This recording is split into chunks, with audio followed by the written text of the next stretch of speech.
Orbiting the husk of what was once Earth, hung the Krillick observation post, a structure of cold, precise angles against the infinite canvas of space. The planet below was a charcoal sketch, a grim testament to a long-forgotten catastrophe. No green, no blue, just the muted grays of ash and ruin. The Krillick, a species evolved from the crushing depths of a high-pressure ocean, were nothing if not pragmatic. Their physiology reflected their world: sleek armored bodies built for efficiency, minds honed for logic, and society structured around unwavering military discipline. They observed, they analyzed, they cataloged. Emotions were irrelevant, sentimentality a liability. Within the observation post, Commander Zorp reviewed the latest sensor readings. Every Krillick movement was precise, every action dictated by protocol. Zorp was a true believer in the Krillick way. His carapace gleamed with dutiful polish. His every thought was a logical calculation. The destruction of Earth was, to Zorp, a fascinating data point, a case study in societal failure. The Krillick, High Command had deemed the planet too strategically insignificant to warrant intervention before its demise. Now, they sought only to understand what went wrong, to dissect the anatomy of destruction. That was the Krillick mission. Zorp adjusted, his optical sensors focusing on the swirling debris field around the planet. He felt nothing. Only the cold, hard satisfaction of a duty performed according to regulation. Little did he know, that sense of order was about to be spectacularly disrupted. A klaxon blared, shattering the sterile silence of the observation. Post-Zorp's head snapped up, his multifaceted eyes focusing on the alert panel. A derelict escape pod had been detected, drifting away from the dead Earth. Its trajectory was erratic, its life support systems offline. An escape pod? Blurted Gleep, Zorp's second-in-command, his voice a series of rapid clicks and whistles. But all life signs on the planet were extinguished cycles ago. Zorp hesitated.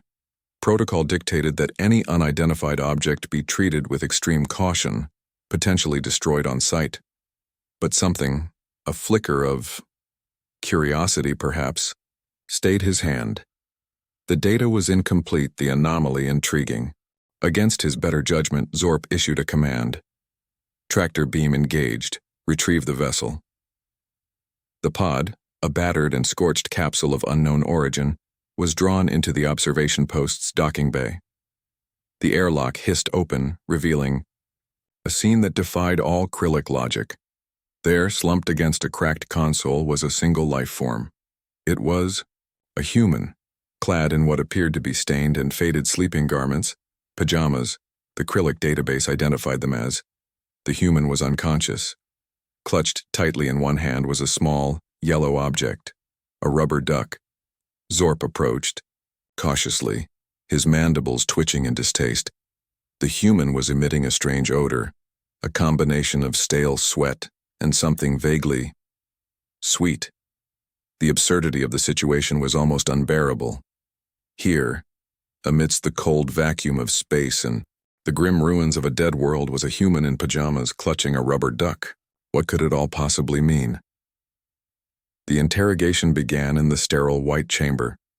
Zorp, flanked by two heavily armed Krillick guards, stared down at the human. Dave, now awake but still bleary-eyed, sat strapped to a bioscanner.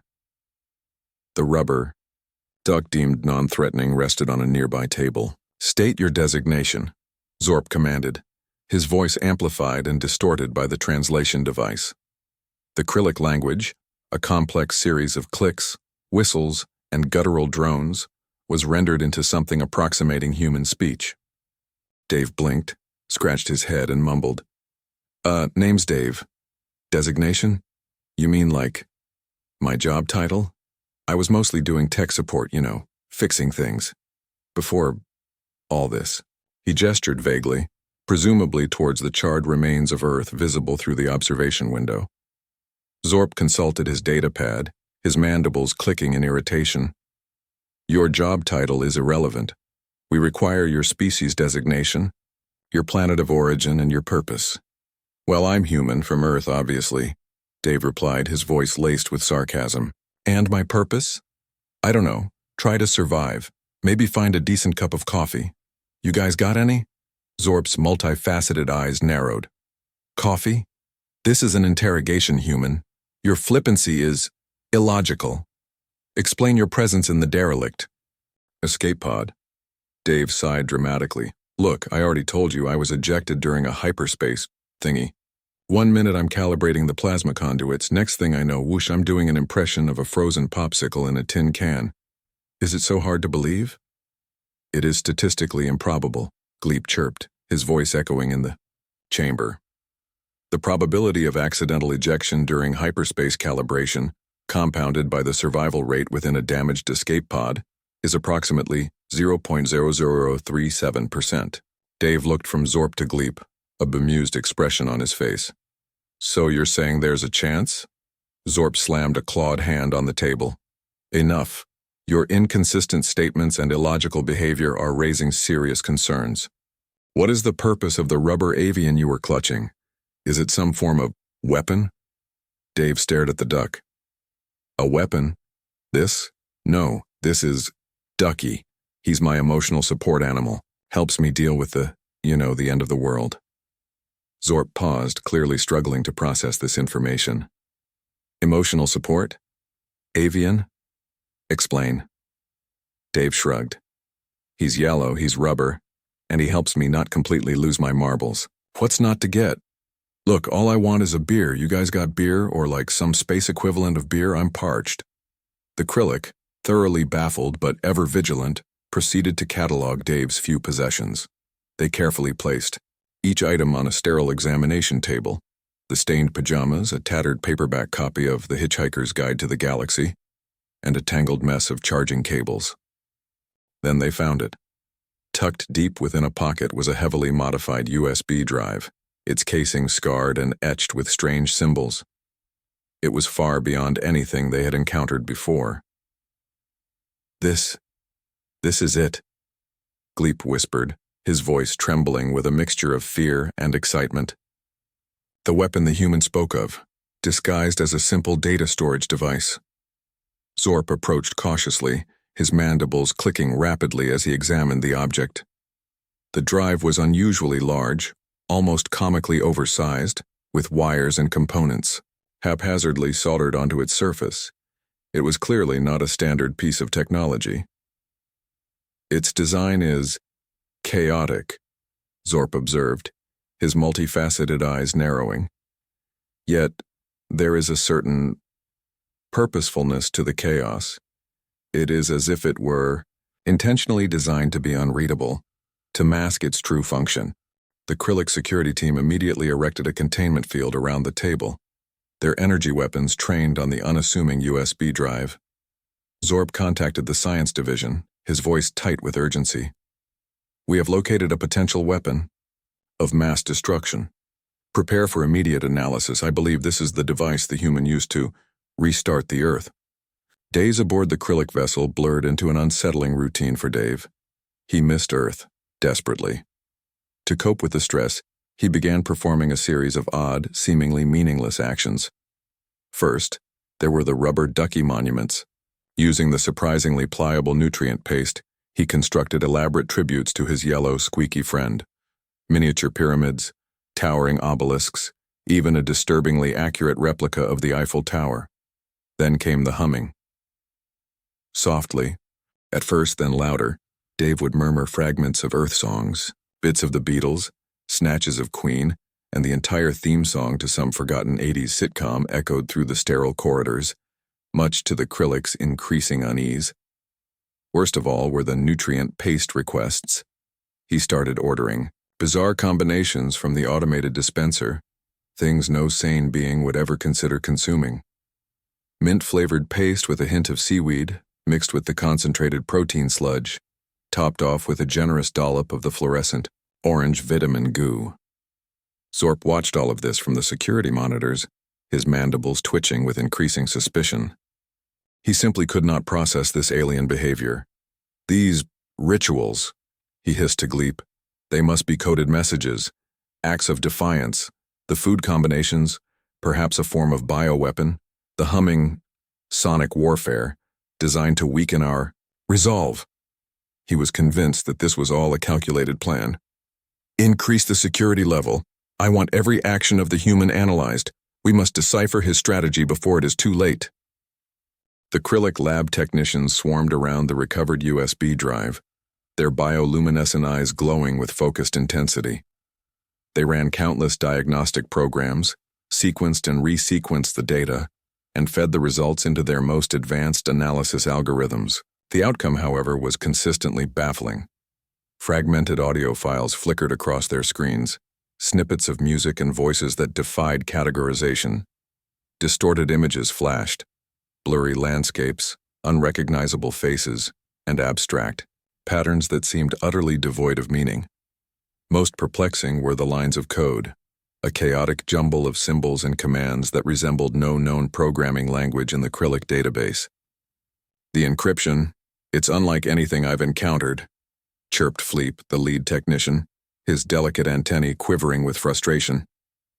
It's as if the data was deliberately scrambled, then scrambled again, and then subjected to some form of artistic defacement. Zorp loomed over Fleep's station, his armored carapace gleaming under the harsh laboratory lights. His gaze was intense. Isolate the primary function, he ordered, his voice a low rumble. Identify the core programming. There must be a trigger, a sequence that initiates the weapon's deployment. But the deeper they dug, the more confused they became. The data seemed to resist analysis, swirling into an incomprehensible vortex of digital noise. Commander, Fleep reported, his voice tinged with a hint of fear. I believe the weapon is far more complex than we initially anticipated. Our technology, it may not be sufficient to fully comprehend its purpose. Zorp slammed a clawed fist. On the console, the metallic clang echoing through the lab. Impossible! Krillick science is the pinnacle of galactic achievement. This human device cannot be beyond our understanding. Despite his outburst, a seed of doubt began to sprout in his mind. Was it possible that this seemingly primitive species had created something that defied the very limits of Krillick intellect? After days of frustrating silence, a universal translator was finally jury-rigged using scavenged parts from the escape pod, and a healthy dose of Krillick ingenuity, or at least, that's what they called it. Dave, looking even more disheveled than before, was brought before Zorp. He blinked in the strange light. All right, what's this about then? You finally gonna let me call for pizza? Zorp, his patience thinner than a Krillick biomembrane, gestured towards the recovered USB drive, displayed on a holographic projector. Explain this weapon, its purpose, its function, and the reason you brought it to our sector. Dave squinted at the image, then burst out laughing. The sound echoed strangely in the sterile environment. Weapon? That thing? Oh, you guys are serious. That's just my old USB drive. I thought I lost it months ago. Zorp's bioluminescent eyes narrowed. Do not insult my intelligence, human. We have analyzed its contents. It is filled with chaotic data. Dave shrugged. Yeah, well, it's filled with a lot of crap. Mostly my old MP3 collection, some family photos, and this, game project I was working on. Never finished it, though, got kind of bored. Game project? Zorp repeated, his voice dripping with skepticism.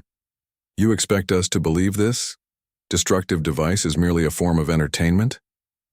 Hey, some games are pretty destructive. You ever played Space Invaders? Dave retorted, then sighed. Look, I was on a survey ship mapping new hyperspace routes. There was this freak accident, some kind of energy surge. Next thing I know, I'm ejected in the pod. Woke up just in time to see you fellas scoop me up. Zorp stared at Dave, his multifaceted eyes searching for any sign of deception. The human story was absurd, illogical, and yet there was a disarming sincerity in his voice.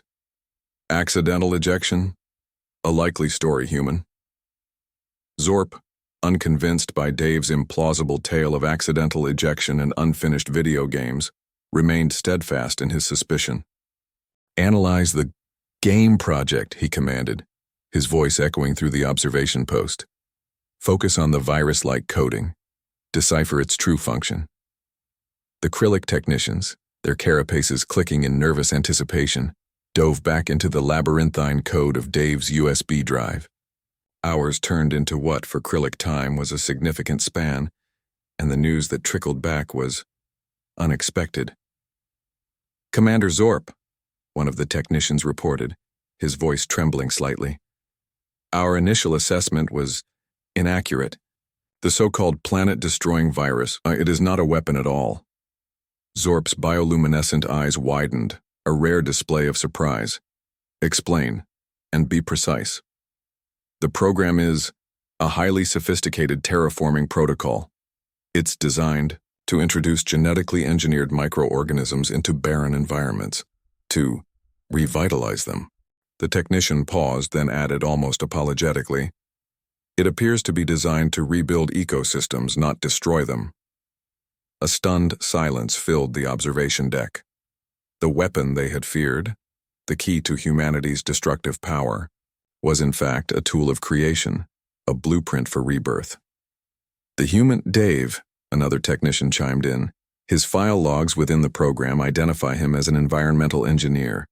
He was listed as a lead engineer on something called the Earth Rebirth Project."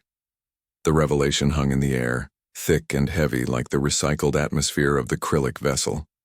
Zorp, his mandibles twitching in disbelief, struggled to reconcile. The image of the pajama-clad, rubber, ducky-obsessed human with the idea of a planet-saving engineer. "Impossible," he hissed, but the seed of doubt had been planted. It was then, in a moment that would forever be etched in Krillick infamy, that Private Gleepglorp made his fateful error. Gleepglorp, a newly assigned technician known more for his clumsiness than his coding skills, was tasked with archiving the Earth Rebirth Project files. In his eagerness to impress Zorp, Gleepglorp fumbled with the data interface. His oversized claw, slick with nutrient paste residue from his mid-shift snack, slipped on the activation rune. A soft hum filled the observation post. On the main view screen, the desolate, charred surface of Earth shimmered. Tiny, almost invisible particles began to emanate from the derelict planet, a silent, invisible swarm of genetically engineered hope. Zorp stared, speechless, as the realization dawned. "Gleepglorp," he bellowed, his voice cracking with a mixture of horror and disbelief. "What have you done?" Gleepglorp, his multifaceted eyes wide with panic, could only stammer, I was just trying to archive the files, Commander. I didn't mean to." The damage, however, was done. The terraforming program, designed to be deployed with precision and care, had been unleashed upon the ravaged Earth in a chaotic, uncontrolled burst. Unknowingly, Private Gleepglorp had initiated the long, slow process of Earth's recovery. And so Dave, the human who just wanted a decent beer and a good night's sleep, became an accidental hero, a sarcastic savior, if you will. He was granted permanent guest status aboard the Krillick observation post, much to his chagrin, and to the unending bewilderment of the Krillick. Zorp, surprisingly, received a commendation for his handling of the situation. He was promoted to Senior Supervisor of Xenocultural Relations, a title that sounded impressive, but essentially meant he was in charge of keeping Dave from accidentally breaking the universe. Despite the promotion, Zorp remained haunted. He couldn't fathom how a creature so utterly devoid of logic could be responsible for such a monumental event. The neatly ordered universe he understood was now permanently askew, thanks to a human in pajamas. Meanwhile, Dave settled into his new life as the galaxy's most unlikely celebrity. His first demand, naturally, was for a decent beer. After several disastrous attempts by the Krillick to replicate the beverage using nutrient paste and questionable algae, they eventually managed to synthesize something vaguely resembling a lager. With a lukewarm can of Krillick beer in hand, Dave surveyed his new surroundings. The sterile metal walls, the clicking and whirring of alien machinery, the perpetually bewildered faces of the Krillick crew. It was all rather uninspiring. "You know what this place needs?" he announced to a nearby Zorp, who flinched at the sound of his voice. "A little culture." And with that, Dave began his next project, a rubber ducky art installation. A monument to absurdity, a testament to human resilience, and a constant source of existential dread for Commander Zorp. Centuries passed. The genetically engineered microorganisms initially unleashed in a moment of accidental buffoonery diligently went to work. Slowly, painstakingly, they began to heal the wounded earth. Green shoots pierced the blackened soil. Oceans, once choked with ash, began to clear. Life, tenacious and persistent, found a way. Earth was awakening from its long slumber. The Krillick, observing from their orbital post, remained a respectful distance away. The memory of Dave, the pajama-clad human who'd turned their rigid world upside down, was still fresh in their collective consciousness. They watched, they analyzed, but they dared not interfere. On the Krillick homeworld, a museum was established. Its primary exhibit, a collection of Dave's belongings, carefully preserved in climate-controlled display cases. There was the stained pajama top, the worn rubber ducky, and, of course, the infamous USB drive. Each item was accompanied by lengthy Krillick explanations, attempting to decipher the human's motivations, his culture, his very being. They labeled him Dave, the sarcastic savior, a title that encapsulated their complete and utter bafflement. And so humanity's second chance began. Unbeknownst to them, their rebirth was orchestrated by a chain of improbable events, a healthy dose of sarcasm, and a species utterly perplexed by the perplexing nature of humankind.